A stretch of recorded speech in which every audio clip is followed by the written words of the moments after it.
Dahan-dahan na sila nagabalik sa mga parang. Kaya wala nang usok. Kaya walang usok doon. Walang usok. Presko ang hangin. Walang nagabidyoke magdamag. Wala nang mga aswang sa syudad. Presko ang hangin sa parang. Wala nang nagabidyoke magdamag ng Aegis, Jesus at On the Wings of Love. Walang magsagasa na palahubog na nakapick up. Hit and run, hayaan lang mabulad ang katawan sa araw at ulan hanggang maging abog. Paano kasi wala nang mga puno? Wala nang mga puno.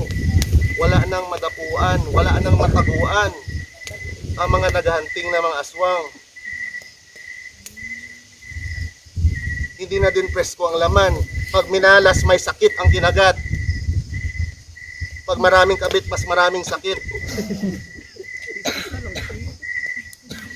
Maliwanag na ang syudad, makasilaw. Wala nang lugar na madilim. Wala nang mataguan ang mga aswang. Hindi na nila maintindihan ang mga ginasalita. Naga-Koreano, naga-Ingles na ang mga bata. Hindi na nila makaya ang pangsot sa mga pader. Hindi na nila makaya ang pangsot sa pader na galing sa mga diaper na nakasako.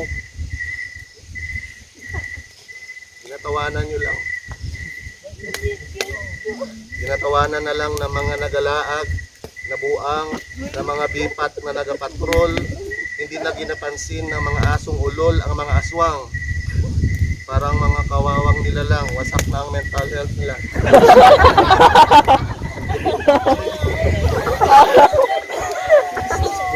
Kaya wala na. Wala na talaga sila. Wala na mga aswang sa syudad. Araw-araw may mabalitaan na nag-aapoy na tao at mga bundok ng abo sa mga simbahan. Kaya wala nang mga aswang sa syudad. Wala na mga aswang sa syudad. Pinatay na sila ng progreso at pag-unlad. Wala nang mga aswang sa syudad.